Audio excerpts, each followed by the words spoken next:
Jai Hind and welcome to Dev Talks. This is Aadi Achint. I'm here to talk about the dreadful incident that has taken place in Crimea, where the bridge connecting Russia and Crimea has been blown up. I'm here to also talk about certain other things which are taking place on the sidelines of this Ukraine war, where the world could be affected. What we see in front of us today are very dangerous times. As per the Americans, the dangerous times are as close as to the Cuban Missile Crisis, which actually took place in 1962. A lot of people are comparing this particular incident and these particular times to that dreadful time where two nuclear powers almost fired off their nuclear weapons against each other. Thank you so much for joining me. I have a couple of things that I want to discuss with you. After that, if there are any questions, comments, I'd be glad to take them and put them up on the show. But before I begin, I'd like to actually request all of you, please do hit the like button, check your subscription, and yes, if you can, please do contribute to the Dev Talks efforts. You can visit my website, which is www.thedevtalks.com, where you will see an archive of all the old videos, some of my writings which I've started doing, which have got published with the Financial Express, and many more that I keep on writing and putting up on the website itself. So thanks once again for joining me. Let's talk about Ukraine. What's happening in Ukraine today? There seems to be a sort of a pushback from the Ukrainians towards the Russians, and there is a counter-offensive, so-called, which is in place. Started somewhere end of August. Most of the people, experts who've been talking about it, talk about it from the 3rd of September, when the attack towards the city of Kharkov, which is in the northeast of Ukraine, started up. Now, certain things happened during the course of September which have actually raised a lot of eyebrows. And I want to talk about those certain things. The first thing that we saw happening was the blowing up of the Nord Stream pipeline. I've done a video discussing what I think are the motives, the intent, and the capabilities of various different powers in this region, and my analysis on who could have done this particular thing. We all know heart of heart who's done it, but I've put it across in a certain sequence, and I really request all of you guys, if you're interested in that, please do check out that video, which is on my channel. Now, let's talk. So, as I was saying, three major incidents happened. One is the Nord Stream pipeline. The second incident, not really an incident, but the second rhetoric which has been put across, and the threat of nuclear weapons which has been put across. And the third major thing which has happened today, which is the blowing up of the bridge between Russia and Crimea. Now, those of us who've been following this war intently, like I have been, you would know that this particular bridge was sort of a no go area as mentioned by the Russians. There are a lot of different narratives or explanations that the pro Russian bloggers, pro Russian study people, and the people who know Russia pretty well are putting across why the Russians are behaving or dealing with this war-like situations the way they're doing it. But having said that, uh, I want to come back to a certain point where we try and understand what's happening here.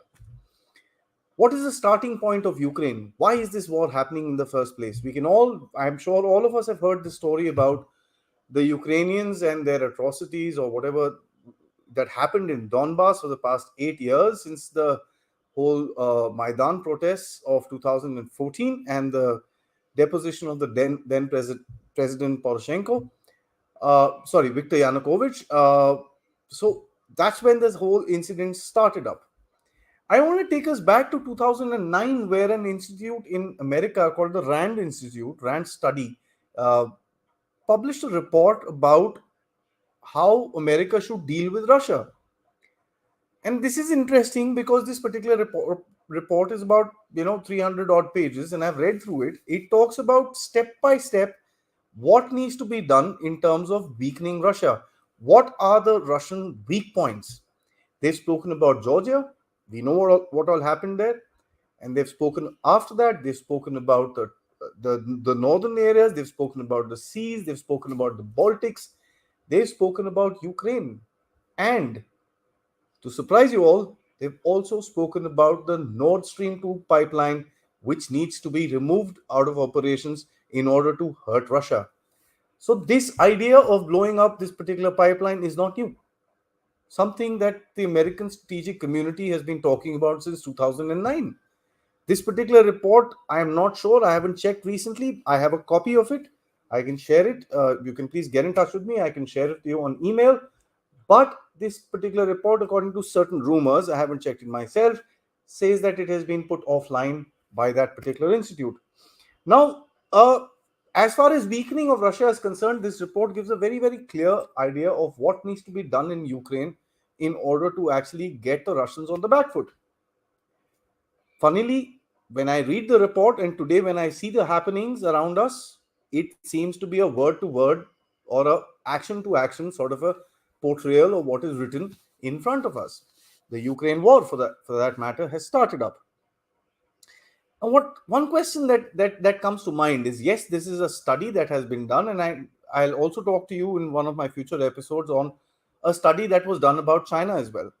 So these are the two strategic threats that the Americans feel that they have. Now, to counter these two strategic threats, the Americans have a grand strategy for each one of them, right? The grand strategy for each one of them is to ensure that there is a small sort of a entanglement that they have created for these two powers within close, within or close to their borders, so that they kind of get stuck there and are not able to move out. When I talk about the China Taiwan issue, I'm sure a lot of us would say the Taiwan issue is valid and so on and so forth. We all must remember that the China and Taiwan have survived together for the past 75 years. There have been issues, but not like what we see today. Is there a grand strategy which is coming into play where the rhetoric and the push towards China taking an aggressive action happening in that region? Well, that's for us to judge. Let's look at Russia, where a particular aggressive action has actually led to a war. Remember one thing, these two powers, no matter how strong they are, no matter if Russia wins the war, even in Ukraine, must remember that they fought a war on their doorstep. That is a big pushback from the American strategic community towards these two countries. So, what I'm trying to get at is the Americans are trying, basically following this playbook, word to word, right to the end. But to what end? What are the results of them doing such things? One of the biggest things that we see today is the European Union taking a beat. The German economy has taken a plunge. We know that a lot of the German industry is actually shifting to the US. Surprise, surprise to some of you. It is interesting, these developments. The Europeans basically have been given a pill of assisted suicide where they are taking whatever instructions that are coming out of the Americans and implementing them and realizing that they are killing their own economies, their own countries. Look at the kind of protests that are happening in Germany today. Look at the kind of protests that are happening all over Europe. Gives us something. Anyways, let's move forward. The cost towards this grand strategy currently towards Russia is Europe. They consider India to be a very, very big partner. And look what they're doing with regards to Pakistan and the various other statements that we are seeing today. A lot of us have actually spoken about this. A lot of us have put out our feelings on social media. And of course, those of us who are connected on the Dev Talks WhatsApp group have been talking about this very, very carefully. Look at what happened with Saudi Arabia. And I'll talk about this Saudi Arabia a little later because this is probably a consequence of the Ukraine war. Let's just for a minute talk about the Nord Stream pipeline. What has happened today and yesterday? The Swedes have gone down to the depths and said this has to be a sabotage. As a matter of fact, there is a Reuters report which says that the Americans were flying a Navy aircraft in that particular region just around the time when this accident happened. I'm not saying who done it. Excuse me. I'm not saying who done it, but circumstantial evidence does prove a lot. I'm here to put out the facts and I want you to take your own decisions. I have taken mine. What I'm trying to do is put out things to you for you to decide. And all this that I'm going to say is available on the internet, where I've taken this from substantial reports which have been reported by at least two or more major news, news publishers. Let's look at, as I was saying, Nord Stream. So the Swedes went down. They found results of a sabotage. Those of you who watched my previous episode would know that there are two pipelines to Nord Stream 1 and two pipelines to Nord Stream 2. The idea of whoever destroyed these two pipelines was to kind of take them all four of them out. But what we see is that the Nord Stream 1 is completely gone, but one pipeline in Nord Stream 2 has popped up and said, hello, I'm still at work. And the Russians have actually told the Germans, let us know when you want us to switch it on. So the Russian leverage is still there. That's a small update I wanted to put across towards Nord Stream. Now, when we see incidents like this happening off Crimea, the Crimea Bridge attack, and now let me come to the topic of the day. The first question that comes to my mind is, are there American troops on the ground in Ukraine? Because the Ukrainians today are under a lot of pressure. Look at their own stories about the kind of stress and damage that they've taken to their own forces fighting this war. So the Ukrainians are under a lot of pressure themselves. They need assistance, and that's what we see the president doing all the time, basically talking about the world giving it more and more and more assistance. There was a rhetoric that he asked for a preemptive nuclear strike on Russia. I will come to that in a little bit. But the question still remains, are there US troops in Ukraine? And if there are or they aren't, if they are, at what capacity? Now, I'd like to actually, quote to you something that was said today after the Crimea Bridge attack. And this is said by Vadim Skibitsky. I'm sorry for the pronunciation. He's Ukraine's acting deputy head of the military. He said excellent satellite imagery and real time information had helped the Ukrainians. He denied US officials of providing direct targeting information, but he acknowledged that there was a consultation between US and Ukrainian intelligence before strikes were undertaken, so Washington could vet and, if necessary, veto intended targets. I want us to remember this: veto intended targets. So, anything that is happening in that particular place, what this guy is basically saying is that these all information has been given to their handlers overseas or within their country. God alone knows, for them to vet and approve. The Times also interviewed a gentleman called Andrew Milburn, who's a retired Marine Corps Special Operations Colonel, who said that, who's on the ground in Ukraine, by the way, and he said that his actions and those of dozens of other American soldiers, and he said these words, are executing US foreign policy in a way that the military can't. I'd leave you to sink that in for a minute. And this is something that is being spoken about in the Times. It's a Western newspaper. I'm not quoting the Pravda or the TASS or anything like that, or the Global Times for that matter. These are Western newspapers talking about it.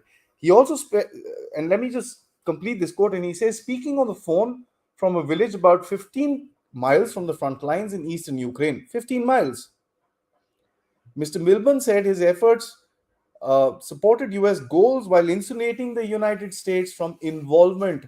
I am plausible deniability, he said. We can do the work, and the US can say they have nothing to do with it. Do I say anything more on this particular subject? I'm sure all of you have got the point that I'm trying to make. Right. Let's talk about something that happened today. The Ukrainians have come out and said that this was an operation that was conducted by the special forces of Ukraine, and this statement was given by the Ukrainian authorities to the Wall Street Journal. This happened about an hour and a half ago. So there is complete recognition of Ukrainian efforts in blowing up this particular bridge. The impact of this particular action is something that we'll have to study in days to come. I'm not going to sit here and predict what is going to happen. I'm sure some sort of a retaliation will be done. To what level? Something that we will discuss. Now, a lot of us who've been watching this war have gotten a little dissuaded with the Russian war effort, and rightly so. They've been basically taking beats all around the place, and we really don't understand what is happening in that entire region. I'm going to talk about that, but before I do that, I want to talk about this whole nuclear rhetoric that has suddenly come up. There was a speech that was given by President Putin where he said, if things don't go our way, we have every weapon in our disposal, and that shall be used. Those were the exact words that we used, obviously translated from Russian.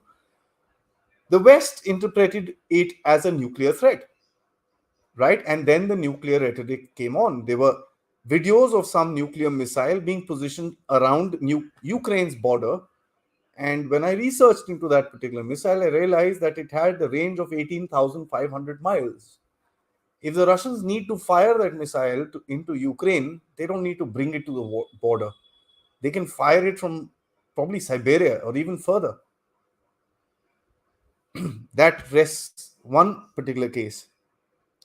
Now, the Americans have actually come out and said that the plan for the Russians is that they will use tactical nuclear weapons or battlefield nuclear weapons in Ukraine to stop these counteroffensives that the Ukrainians have so successfully been carrying out.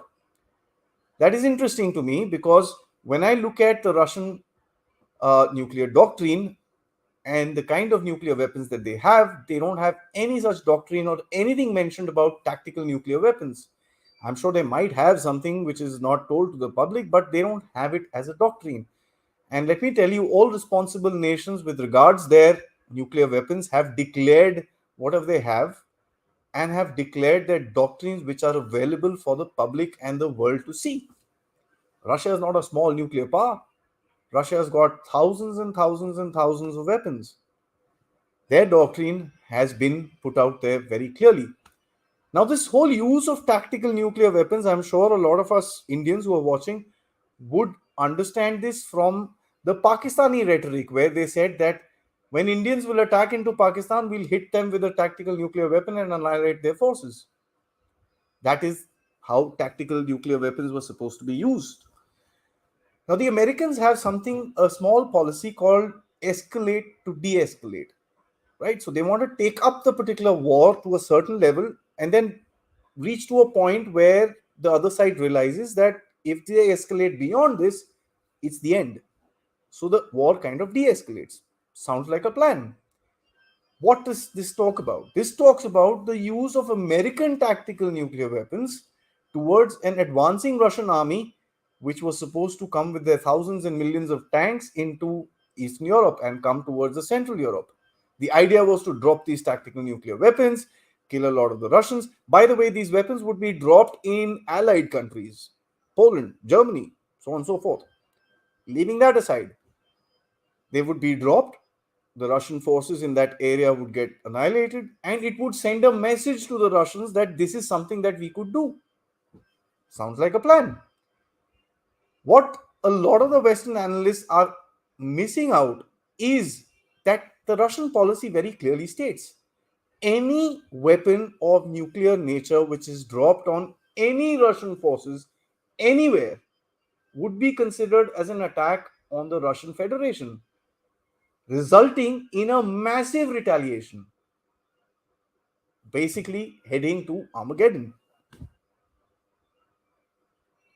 When I look at these two things which are happening today, and the leaders of the West are talking about it in such a callous manner, it doesn't help me to realize that we are sitting on the brink of a terrible disaster that could come our way if this particular war is not stopped.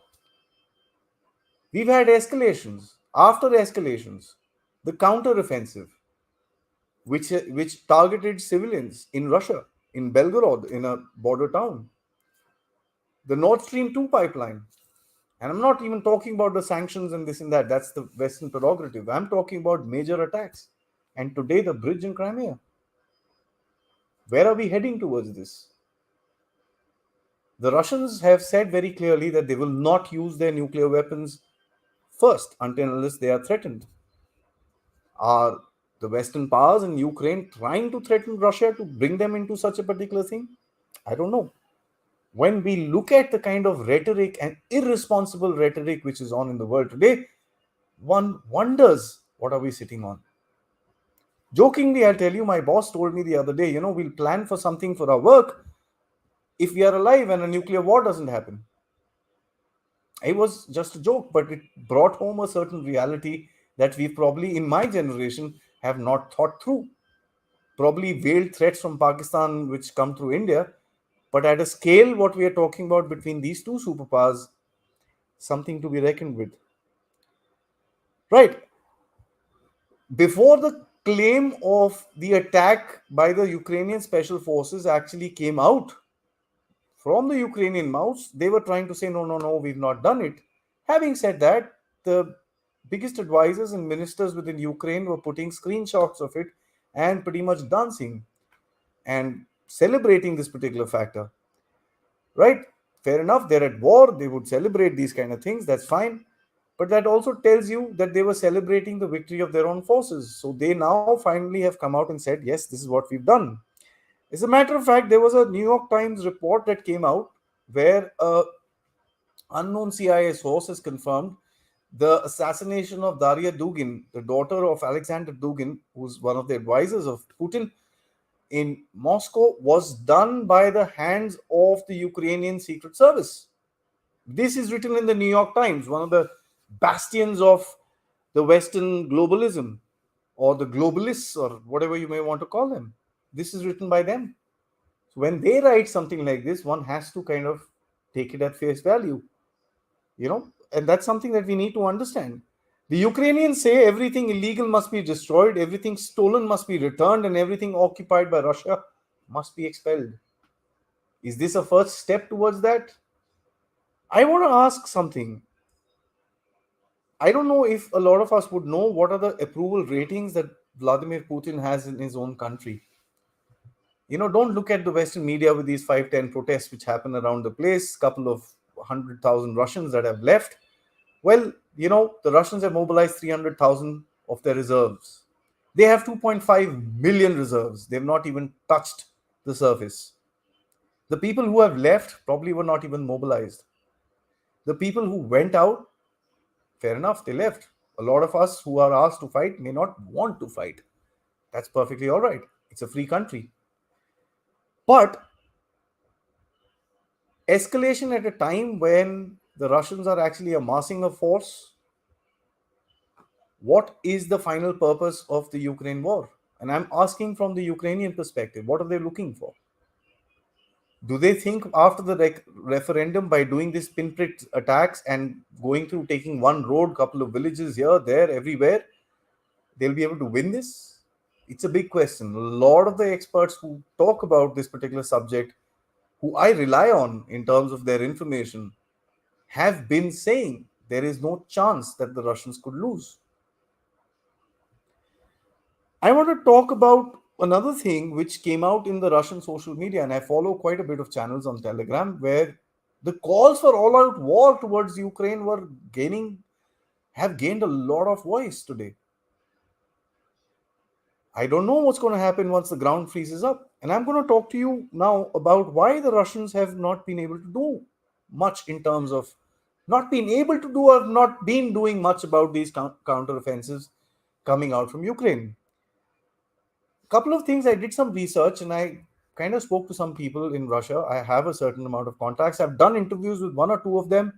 Couple of other people that I know over the year, I've been able to get in touch with them. They tell me something very, very, very funny, and I find that to be a big Russian fault. One, the Russian front line, as all of you know, was very large. It was very difficult to control with just about 200, 250,000 soldiers that they were sitting with in Ukraine. I mean, that's very little in terms of actual frontline troops and back-end troops and ambulances and hospitals and so on and so forth. The Russians, when they went into this war, asked about 100, 120,000 of their soldiers to extend their contracts. They were contracted soldiers by about 6 months. They agreed. Once the 6 months went through, which is somewhere around August, they said, well, we got to go home. And they went. A lot of them went. That's one of the reasons that the Russians had to thin out in terms of their defenses of the lines. And of course, the Americans, who've been guiding the Ukrainians in terms of intelligence, found that out, went and hit those weak points in the front line that we see going through today. Why aren't the Russians fighting? Well, they don't have the troops. They messed up in terms of their planning. And let me tell you this very, very clearly. A lot of the Russian channels will not agree with me. A lot of the European pro-Russian analysts will not agree with me. But let me say this one thing very clearly. they have messed up their planning in terms of what they wanted to do and how they wanted to do it. They went up against a 600,000 man Ukrainian army with about 200, 250,000 troops. I don't know what kind of mathematics they were sitting on. Their intelligence has failed them in terms of the attack on Kharkov. There is no question about that. That has been agreed by a lot of the Russian ex military speakers who've been speaking about this particular subject. And one thing that has come to know now is that mostly a lot of these militias, which come from the Donetsk People Republic and the Luhansk People Republic, have been doing the ground fighting along with units from Chechnya, along with units from Wagner and all these guys. The actual Russian army has not been on the ground since somewhere around July and August. That's one of the reasons why the front line has pretty much gone the other way around as far as these counterattacks that have concerned. Another thing that I see is that the Russians have decided not to stand and fight for land that they could probably look at regaining post the mobilization. Look at it from that aspect. Losing equipment here and there, a couple of tanks or a couple of hundred tanks, I don't think the Russians are bothered about that. But losing manpower for an army which doesn't have manpower as it is,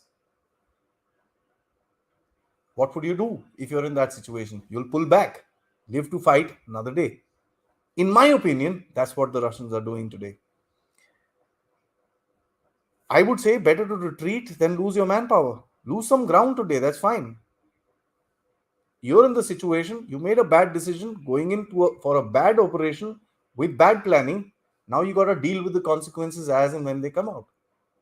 Right? So a lot of the military analysts, and some of them came onto my channel and said that, the Russians are going to go in fast and this war will be over in 3 days. And that's something which is a common perspective that was there. It didn't happen.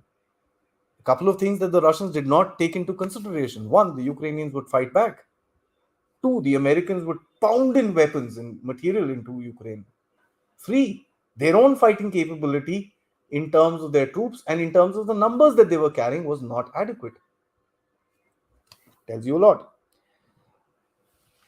Now, after going through this, one thing that I can tell you for sure is there is going to be an escalation. The last time the Ukrainians did something, the Russians switched off their lights in the middle of the night for almost 6-8 hours. It took them half the day to bring it back. I don't know what's going to happen. I don't know what is happening even as we speak. So, right? I want to talk a little more about the American grand strategy towards the world and how it is kind of starting to backfire. Americans were able to actually, now the Chinese strategy, which I said I will talk to you in a separate episode, to my mind has a lot of positive benefits that are coming out. But what is happening towards Europe, what is happening with American relations with other countries is something that the Americans need to really think about. Let's talk about India for a minute. The Americans go ahead and sign a deal of $450 million for F-16s and then try and reassure us that this is not meant for you. As Minister Jaishankar said, no, you're not fooling anyone. The kind of rhetoric that has suddenly started coming out in terms of safety in India is very interesting. These are pressure tactics that the Western powers use against certain countries that they want them to toe the line. And India must understand these are nothing more than pressure tactics. It is critical that we understand that. It is critical that we don't build a rhetoric for no rhyme or reason around these particular things. Because I saw that happening in the past couple of days, I thought I'll mention this. For those of you who would agree with my point of view, please do and spread the word. Today, very interesting thing happened with the Saudi Arabians. President Biden had gone to Saudi Arabia, met with MBS. There was fist bumps and this and that, like two young men. Of course, MBS is what, 35? Biden is touching 80 or crossed 80 probably. Fist bumps happened and Biden probably requested the MBS to give some extra, oil production. The answer from the Saudis were very simple, right? Thank you. That's a good request. Yes, we agree with you. We will have to discuss it with our committee, which is OPEC Plus, and come back to you. The OPEC Plus will meet in October. Let us come back to you during that time. OPEC, I'm sure all of us you know. Who is OPEC Plus? Gentlemen and ladies, the plus stands for Russia. That was the first strategic blunder that was done by the Americans. Look at what has happened today. The Saudis have said we will give oil to the Europeans at a cheap rate. We will give oil to the Asians, and they've mentioned India specifically, at the rates that have been contracted. There will be no changes. But they have said that the oil to the Americans will be sold 20 cents extra per barrel. Doesn't sound much, does it? But calculated on a large scale, why would they want to do that to the Americans? And the Americans have taken it pretty hard. And I'm sure there'll be a response coming in from the Americans. A lot of them are talking about stopping the military supplies and this and that and the other. I'm sure, let's wait and watch what's going to happen. But just the factor that one of the biggest allies of the Americans in the Middle East has come out and said this. I'd like to also say another very, very, very big thing. Look at Germany today. After the Nord Stream attack, the Germans have been quiet. The Germans have been protesting on the streets, but the German government has not said much about the Nord Stream pipeline. And that to me is very suspect. Here is a country who's going to lose his industry, his entire economy because of that attack. And he's not saying anything. I wonder why. That's all I had, as a matter of fact, to talk to you about. And I'm going to get into some questions and some comments that you guys have sent. I'm grateful and thank you for that. I hope you liked my logic, and I hope you liked what I kind of put together as far as this particular incident is concerned. Do fire in your questions or any comments that you have on what I've just said. It'll be interesting to read your perspective. And of course, yes, before I get into that, please do hit the like button. It's very critical that I reach maximum and more people. I'm grateful to all the followers and subscribers who brought me to about 4,700, touching 4,800 subscribers now. And I hope to grow faster and faster in the near future.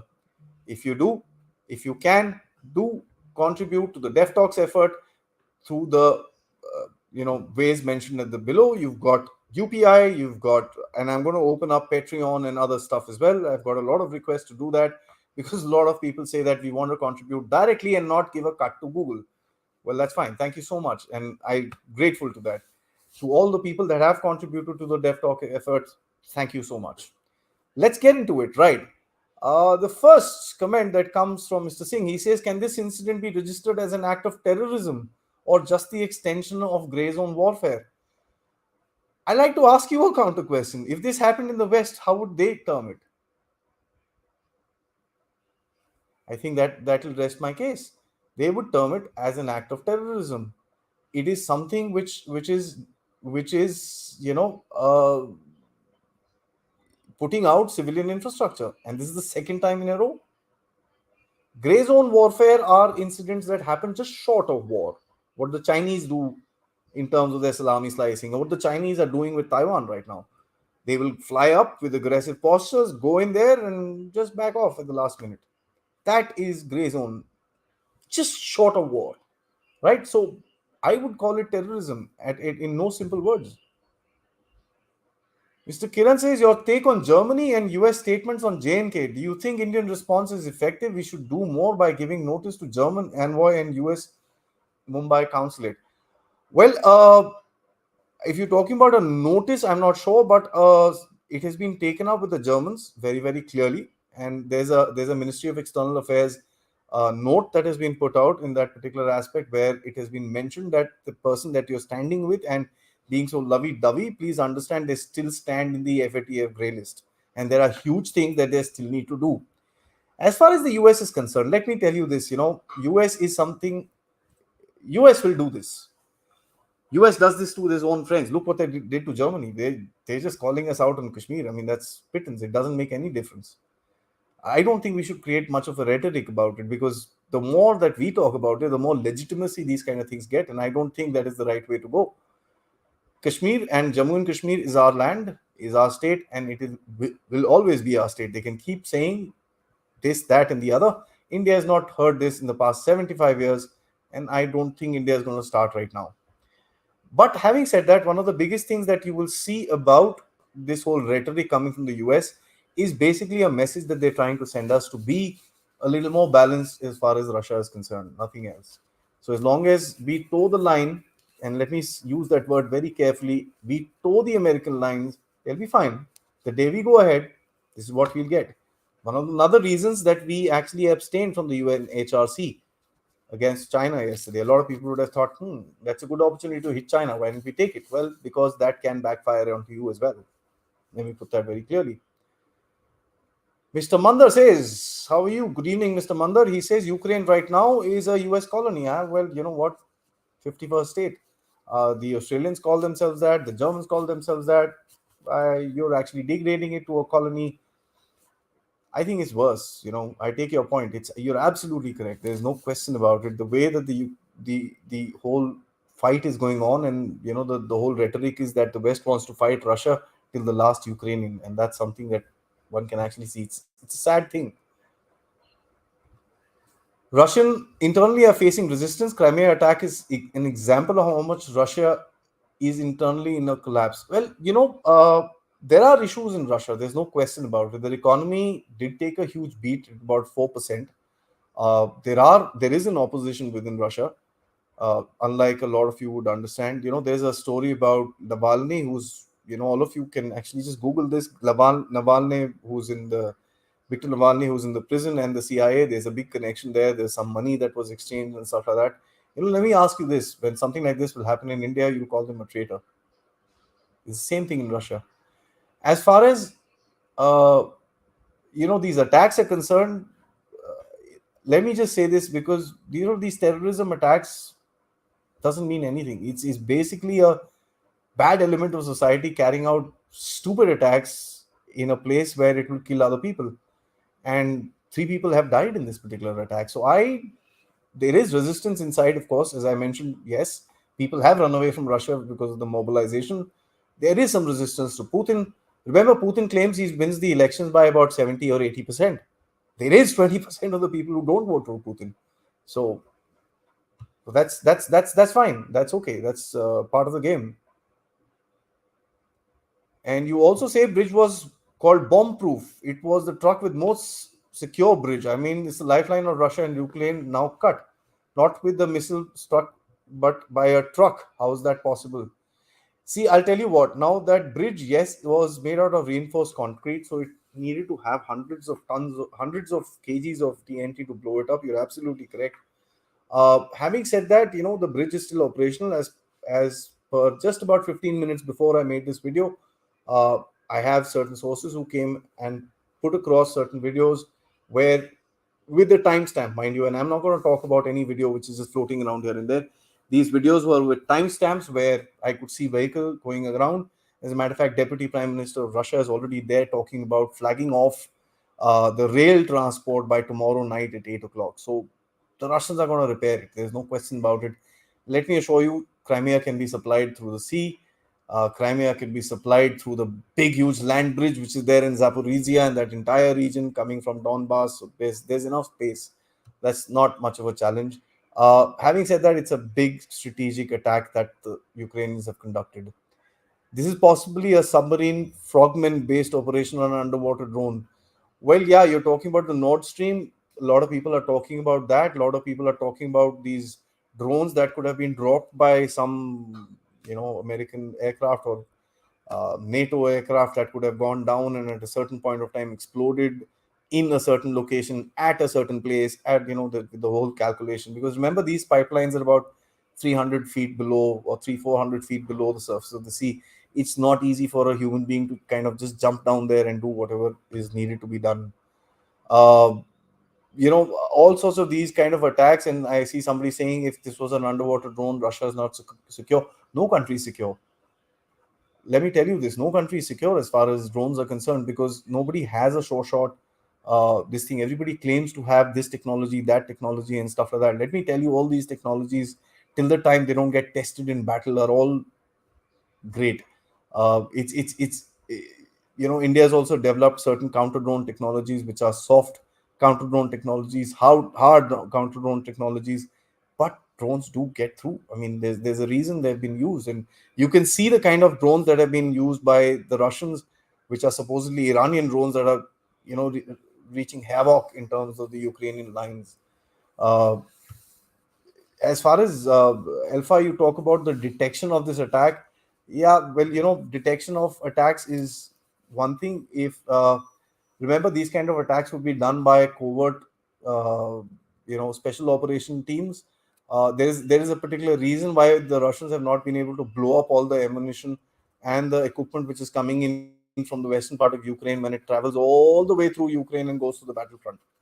It is because a lot of experts and a lot of retired or serving, I'm not going to say that, say what, US military special forces chaps are ensuring that there are corridors which are created with timed, and which are absolutely done in a particular way, where these weapons are disassembled, they're put into trucks, and they're just spread all across the country and then put together just close to the front line. So this is a very, very sophisticated operation. Remember, Russia is fighting a whole set of countries around it. It's not a single one-to-one fight. It's uneven, if I may. Basically, NATO is taking apart Russian assets, and Russia may be forced to retaliate outside Ukraine. Well, I hope that doesn't happen, Mandar. I seriously hope it doesn't happen. But it is something that needs to be considered. I absolutely agree with you. Yes, you talk about escalate to de-escalate. It is an interesting concept. It has also been copied by the Pakistanis to a large extent, when they wanted to do similar things to the Indian forces that would come into. Their idea was that the Indian tanks would come into Rajasthan sector and Gujarat sector, so they'll be able to, kind of annihilate those forces in a place, in a region where there's not much population. But imagine one thing, that these kind of tactical nuclear weapons are supposed to be used in your own territories. It's not thrown at enemy territory. This is when the enemy comes into your territory, you want to use it. So you want to basically lay waste to your own area. It's amazing, you know how these doctrines have been made. And I'm sure all of us have heard those "Pau Pau Kilo Ka Bomb" dialogues from Sheikh Rashid from Pakistan. So those are funny. Anyways, let's get back. Omji says this is not an act of terrorism because the magnitude is too high and the bridge bursted from below. I don't know. I mean, even if it's a military attack, it comes under a segment of military terrorism, because it is hitting a civilian infrastructure which has been kept rather out from this particular war. A lot of us would talk about the Russians putting out the lights for the Ukrainians after that Kharkiv counteroffensive. I want to put across a point that these were done through missile and airstrikes. If the Russians wanted to, they could have taken out the entire power stations. If they could fire one rocket, I'm sure they would have fired more and just finished it off. There was a reason it was done in a way and a manner that it could be repaired. These are messaging that is done. War is also an extension of politics. Politics is all about messaging. So these, as a matter of fact, these are messaging which have been taken place, which have been done to ensure that these things are communicated to the opposite side. How far the Russians are successful in that messaging, I've discussed with you, and I don't want to revisit that, but I find it to be absolutely atrocious. Uh, you know, Russian defense, another comment that I've received on local says Russian defense is at a big problem.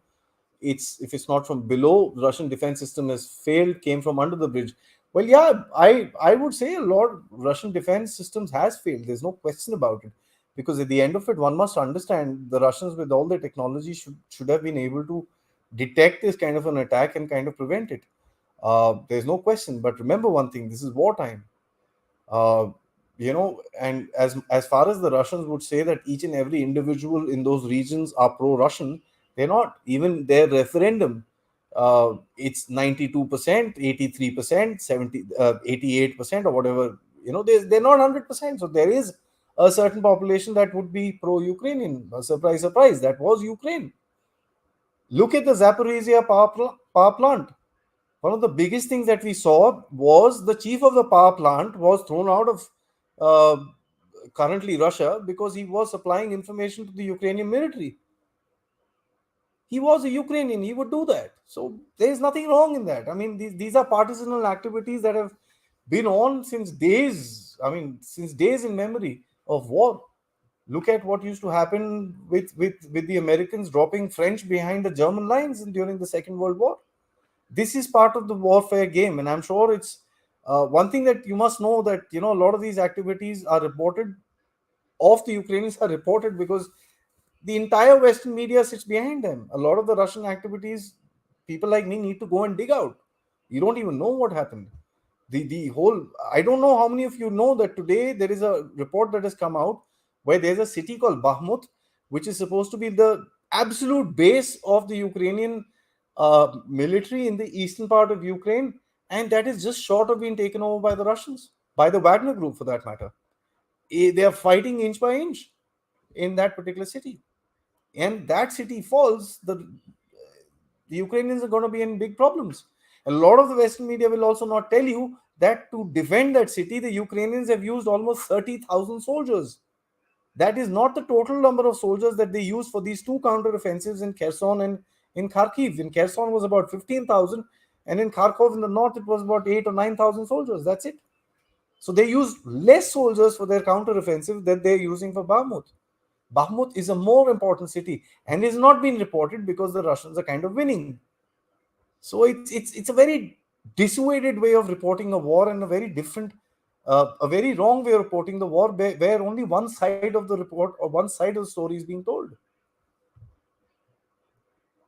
The Russian restored train service. Yeah, see, I told you so. Rupesh, thank you so much for bringing that out. They've restored the train service. One train, yes, a goods train is supposed to be passed. Passengers still, they want to do it by about 8 o'clock Russian time. And one lane of traffic is also on, as per what information I have. Uh, just okay. As Mandar, you hit the nail on the spot. I was just talking about this entire thing. A war cannot be predicted. It's basically we are in an information fog. There is no question about it. I absolutely agree with you. The problem with this particular war is that the kind of information that has been put across to us, and let me tell you, I look at certain news channels, and I'm sorry, I don't want to name them. They were doing pretty good work. But today, when I see their particular news, I realize that they are talking exactly what the Western media is talking about. Why do I need to see this news channel? I'd rather watch CNN. They've got a little better style of reporting, if nothing else. So it's there is no sense of uh, analysis. As a matter of fact, I had General Hasnain. I'm sure a lot of you would have seen that particular video. General Hasnain said, everybody's calling this a counter-offensive.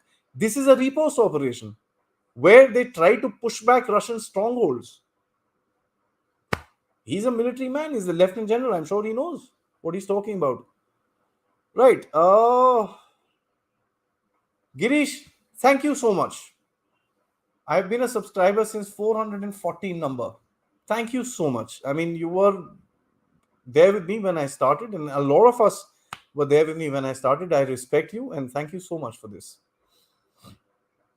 Right, Mr. Venki, thank you for coming here. I thought you were busy or something. Days ago, Volodymyr Zelensky dropped a hint of NATO to begin attack of targets inside Russia. Unfortunately, this isn't going to be the last. Who knows, the next attack could very much be in the EU. So, the man has, I think, a screw loose, if I may say so, because he spoke about targeted nuclear attacks on Russian armed forces. I just told you what the Russian nuclear doctrine is all about. It's massive retaliation. If somebody even blows up a dirty bomb,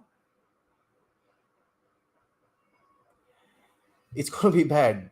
And I mean, the deal that I find very amazing is that the Americans have spent some $230 million buying anti-radiation pills, and they're putting this out in public. There are cities in America where I've seen photographs of nuclear drills being told, and I don't know how many of you would know that whole duck and cover thing that the Americans used to think that it would protect them from a nuclear attack.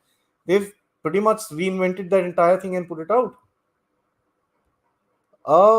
Girish talks about F-16 package, monetary assistance, gunboat sale to Pakistan, CIA, ISI. Absolutely. Pakistan sending ammo to Ukraine. All these show Pakistan and US relationship growing again. What should India do? Nothing. India must not ever get into this kind of a mess. That's what they want you to do. We need to be concerned about our national interest. Nothing more than that. And I spoke about this particular ammunition to Ukraine, where I've actually got a article printed in the Financial Express, and I put out a video talking about this as well about a month ago, I think, where I predicted that something of this sort will happen. And it is for sure happening, because please understand, and I'm not saying this in a very bad way, our external affairs minister stands in Washington, talks about certain news media outlets, and talks about a certain bias that the US is showing towards us. There has to be a response. Come on. I mean, guys, it's a to and fro. They're not going to take a lot of stuff from us. They have to get back also. So it's okay. That's fine. And I'm sure India has responded to this particular thing pretty strongly. As far as all this, monetary assistance is concerned, total it out. It's nothing. It's absolutely nothing. And if you believe Pakistani analysts, they're talking about trucks being looted on the way to go towards the flooded areas. Where will this money go? As the joke says, that property prices in Dubai and London will go up. So if any of you deal with property, please contact your local Pakistani. Right. Kalyan Saab says, where is the Russian Air Force? Well, the Russians have been given very clear guidelines as part of the special military operation at the start of the war, that no civilian infrastructure needs to be hit. Look at our war in Kargil. We fought it the same way. Prime Minister Vajpayee had told the Air Force, you will not cross the LOC at that time. Do you know the Indian Air Force had to fly the same line, the same length, from the same direction to hit the same targets? One of the reasons why they were able to shoot at our aircraft so easily. So yeah, there are. I mean, war, as I said, is an extension of politics. Politicians create guidelines for the army to follow and follow during the war. And that's how these wars are fought. Yes, it's bad. There's no question. But, I'm going to take a moment and talk about this whole mobilization, where I feel that the Russian mobilization is being underestimated. It's not 300,000. Let's total it out. It's 300,000 plus 200,000, which are already existing, plus another 70,000 volunteers. So for a lot of people who were saying they have internal problems, they called up 300,000 people. 70,000 extra people came and said, listen, I want to join. I haven't got a letter, but I want to come. And I'm sure if that happens, God forbid, if that sort of a situation happens in India, I'll be in the line as well. You don't call me, I'm going to be there. I can serve food, do whatever is required to be done. A lot of us would do it. That's how it's happening in Russia. So that's 300 plus 200,000 plus another 70,000, right? So that's about 570,000. There's another 70,000 Chechens that have gotten into this thing. There are credible reports about that. After Kadyrov was promoted to Colonel General, I'm sure he'll put out a lot more forces. So that takes it to 640,000. There's another about 50,000 of these Wagner troops that are roaming around there. So that takes it to about 700,000, round figure. Then you've got these two militias, which are from Donbass region, which is Donetsk and Luhansk. They total to about 70, 80,000 men. That goes to about 750,000. So the Russians are going to stand there with about 750,000 troops when they do decide to take that counter-offensive or that offensive that they're talking about taking, whatever's going to happen. I don't know what or when, but to my mind, it's currently too muddy for the Russians to act. To my mind, the Russians will wait till the ground hardens up and then come out and conduct their whatever activity that they want to do. Right. Mr. Akash, nice to have you here, Akash, sir. Thank you so much for joining. Retaking Crimea has remained a goal for Kiev throughout the war, even though some argue that it could be an effective bargaining chip to de-escalate the war in the rest of Ukraine.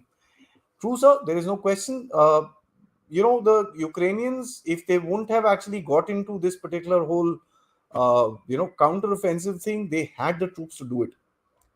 And they, as per Ukrainian records, they've lost more than 20,000 soldiers during this past month for this counter-offensive. So yeah, they've gained ground, but at what cost? It'll be very difficult for the Ukrainians to do something like that. See, the Russians wanted to secure Crimea and expand it. They wanted to do that because after the 2014 accession, when the Russians took over the Crimea, the Ukrainians did one very smart thing. They cut off the fresh water to the Crimeans. They didn't have any water. The Russians actually built that, bridge from Russia coming into Crimea in order to supply it. So why they took the regions of Zaporozhye and Kherson is to ensure that water comes in. Now that they've got that Zaporizhzhia nuclear power plant, they're going to supply electricity as well. And there's another funny thing, the European Union has actually gone ahead and sanctioned Zaporizhzhia as a region and Kherson as a region. Why? Because they probably voted for Russia. My question to the European Union is, when you sanction a region because they have joined Russia, aren't you kind of recognizing that they're part of Russia?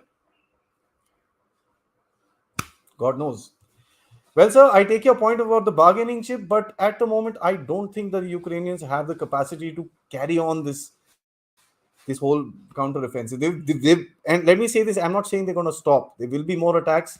There will be one or town or this and that will follow. But look at it from the larger perspective. In 1944, when the Allies had come from southern Italy, and the Battle of Italy was taking place, the Italian army, just before capitulating, had kind of come out and given a huge counter-offensive in the northern part of Italy, and the Allies were pushed back. How many of you actually remember that? In the larger scheme of things, these pushbacks and push-ins, it's all part of the game. How many of us Indians actually know about Haji Pir or any of these things? It's part of the war. And when you talk about this war, these little counter offensives and pushbacks and push fronts, they don't really mean much, right? I'm going to take a couple of more. Which what about this hidden laser technology weapons?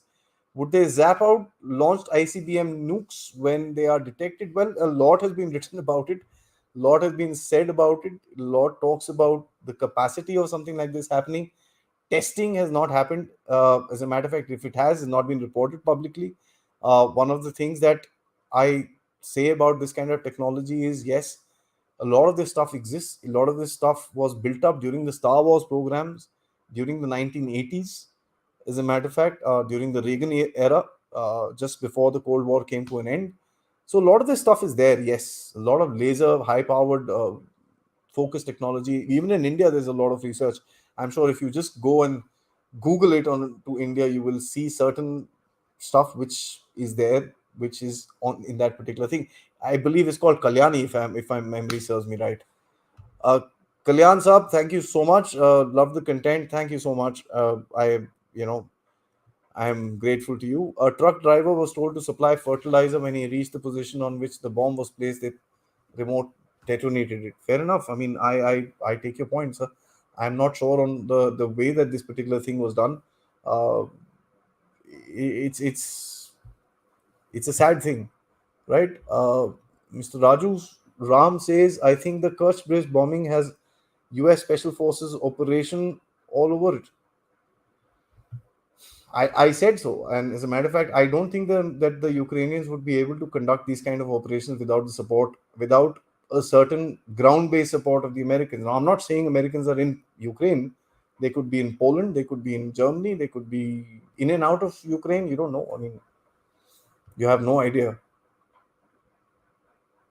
We actually gave up Western Jammu as we weren't confident of defending it long term. Yeah, the Haji Pir was another example where we gave up on the battlefield. Of course, it was a bad thing, but yeah, that's reality. War is like that. And we can, in hindsight, debate these things. We can, in hindsight, criticize the leaders that have taken those decisions, but that doesn't change the situation on the ground. Mandar, thank you so much. I really appreciate you bringing this point up. It's how it is. It's how it is.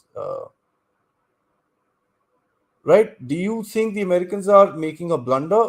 Europe, Gulf, Asia, everyone is very unhappy with the CIA wars. It's not the first time they've done it. They've been doing it all along. And see, the Americans have one advantage to the society, and that's something all of us must understand. They've got a great, great power of revisiting themselves and correcting themselves. They've been doing that all along. And they will have very, very clear and open discussions about their mistakes. We kind of shy away from doing that, and there's one of the reasons why the Americans are superpower. I might criticize them, but let me tell you, I respect them because they have the power of correcting themselves. They've made blunders. I mean, they talk very openly about the mistakes their presidents made in Iraq. They don't have anything. There are documentaries made on it. There are movies made on it. There is people talking about it from that particular era. Even some guys who are part of that thing say, "Yes, this is what we did." So yeah, I mean that's the power of that society, and I respect that. Can Indian intelligence counter Chinese and Western intelligence? Intelligence is a very relative thing, sir. It's not always sure shot as far as technology is concerned. The Chinese and the Americans, of course, not combined but separately, are very, very strong. They have a lot of capacity, but intelligence is directed intelligence. It's not really all the time based on technology. Uh, Intelligence is also task related intelligence. Intelligence is also very specific in terms of a certain area also. So you may be strong in a certain thing, you may be weak in the other. So it's very relative, and to make a bit by bit and point by point comparison is very, very difficult. But yes, let me say this: after the 90s, where the Indian intelligence actually took a beating uh, due to a lot of political things, and I don't want to get into that politics of it, but today the intelligence efforts, with the kind of operations that we see happening around us in terms of the drug bust, in terms of a whole lot of other things, and I'd request you to read about the snatch and grab operations at the Indian intelligence. Or there's a video on my channel. It's called "The Secrets of the Raw." Check it out. You'll come to know. Mr. Venki sir, thank you so much for this super chat, splendid discussion, and yes, indeed, a well-informed audience. I'm proud of that. That I have some of the best knowledgeable guys who come and discuss stuff with me, and it's an honor. Thank you, sir. Thank you so much for joining in. And the last comment, question slash edition for the day is: I mean, we all know that the Americans are actively supporting the Ukrainians with intel and weapons. It would be foolish to think US might not have boots on the ground. Well, sir, I agree with you. It's something that I would not be able to give you any evidence of. And I am not going to sit here and talk to you about something that I can't prove myself. Uh, I'm not going to be talking about rhetoric. I'm going to be talking about hard facts. Anything and everything that I've talked to you about today, you can stop this. You can actually go onto Google and research it. You will find enough and more material substantiating what I've spoken about. Guys, thank you so much for joining me today. It's something that I wanted to talk about because I find this situation to be very dangerous, and we are heading for a very, very bad scenario. Thank you so much for joining me. Uh, I'd like to request you, before you log off, please hit the like button. It helps me reach a larger audience. And guys, I'm sure all of you want me to actually grow in the effort that I'm trying to do. Please, please, please hit the like button. If you have some friends you know who are interested in strategic affairs, tell them about this channel. Share these videos with your friends and your family. And of course, yes, subscribe, hit the bell notification, and if you can, uh, please do contribute towards the Dev Talk efforts. Remember, I'm an only guy doing this entire thing by myself, from the website to this channel to the videos to the editing to the recording and to the linking with some of these great generals and experts that I have in my panel. Thank you so much. And of course, let me not forget the great audience that I have with me as well. I hope this audience grows and we have better and better discussions. Till next time, for another video, another day, another subject. Jai Hind.